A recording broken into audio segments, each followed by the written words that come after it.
Hey guys, what's up? It is me, Chef Duke of J Foods, and I specialize in all of your culinary and your food service needs. Your ultimate food authority. That's me. All right. So, as earlier, I promised you guys that I was going to show you a quick ready-made jambalaya, a loaded jambalaya that I've kind of worked on and kind of dang near got perfected. But everything can always be better. But this is a pretty good start. I do have several jambalaya from scratch recipes, and it pretty much is the same process. It's just you're doing it from zero and not starting at 50. So this is what I'm doing to begin my jambalaya. You want to see it? Here you go. In my pan, I have sauteing some onions, some bell pepper, some celery, a little garlic, a little salt, a little pepper, and some andouille smoked sausage. I'm just rendering some of the fat out of that sausage and letting it get all brown and crispy. You definitely want those crispy bits in the bottom of our pan. Now we're pretty much there. I'm happy with what I have going on here in this pan. I have some nice fond, as they would say in French, some nice brown crispy bits in the bottom of the pan. To this, I'm now going to add some chopped ham, just some ham cubes that I have, and we're gonna go ahead and get that in the pan, and we're gonna get those browning and nice and crispy as well. It doesn't matter what flavor ham. If you want a specific flavor, you can do that. But this is just steam. I see you. This is just a little bit of ham. Again, this is a loaded jambalaya, so it's gonna technically have everything in it. And we're gonna continue on. Now, at this point, if there's not enough fat in the bottom from your sausage and from your ham, you're welcome to add a little vegetable oil or olive oil, or you cannot. It's up to you. My next ingredient is going to be a little bit of tomato paste. Now, this is kind of a controversial addition. Some people like tomato in their jambalaya. Some people do not. Let's see if I can, there we go, got that out. Traditional jambalayas, if you go all the way back, have tomato product in it. The more modern versions do not. Box mixes typically have some sort of tomato additive. It's just not noticed because it's not in large quantity. I like the background flavor that tomatoes add to my jambalaya, so I definitely add a little bit of tomato to this particular box mix that we're going to be using. It's going to bring it alive. That acid is going to do something to give us some magical flavor. We're going to continue to cook that tomato out so it doesn't taste like the can. We don't want that metallic-y flavor.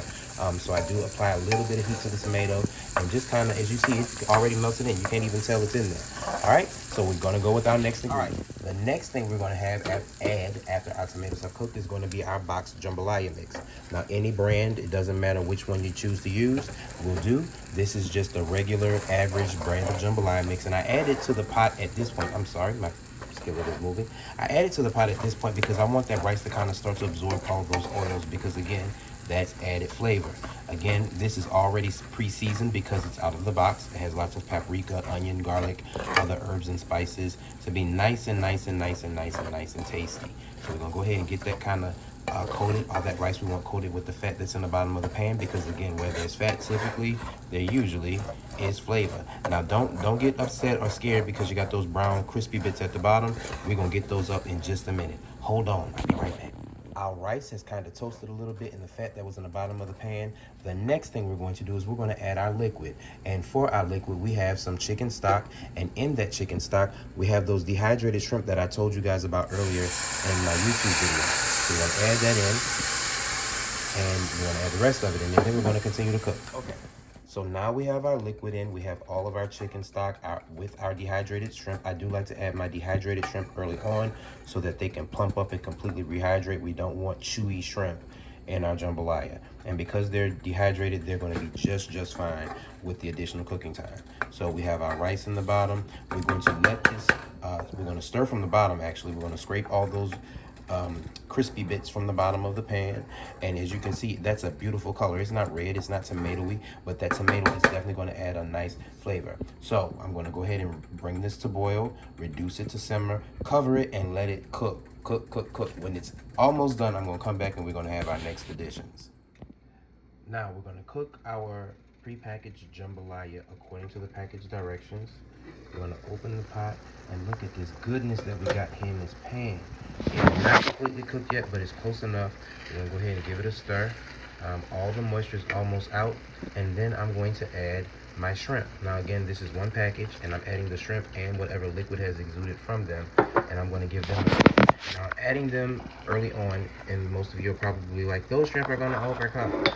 Well, when you're buying frozen shrimp or you're not using fresh straight out the water shrimp, they do lend themselves to longer cooking time. So they won't actually overcook, they will actually be perfect. Usually if I'm using fresh shrimp though, I would cut this off and then add the shrimp. Next coming up, we have some crawfish tails and we also have some chicken. So stay tuned. Okay, we're slow rolling. We've added our shrimp.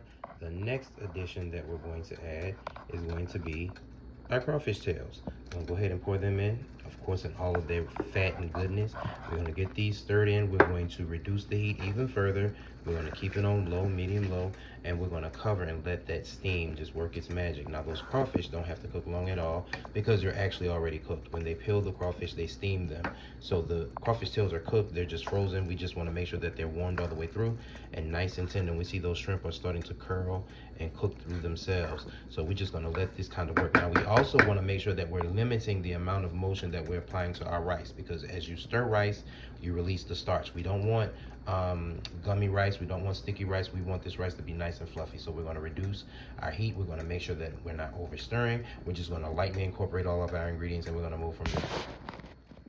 All right, so now I've turned off our heat on our jambalaya.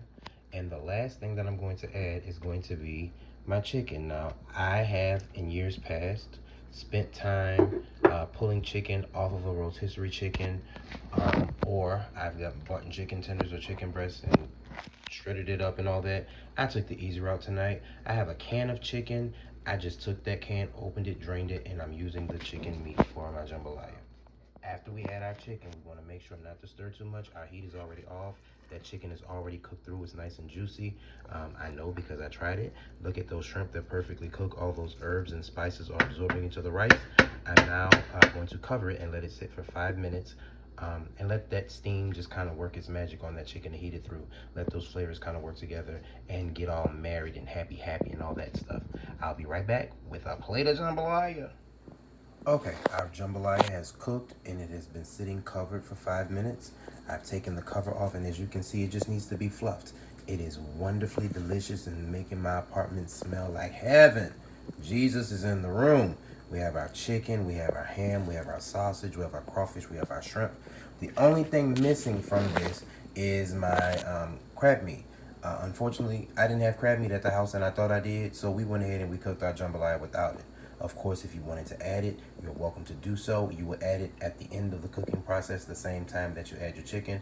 Just stir it in and let that residual heat warm your crab meat through so those flavors can evenly distribute.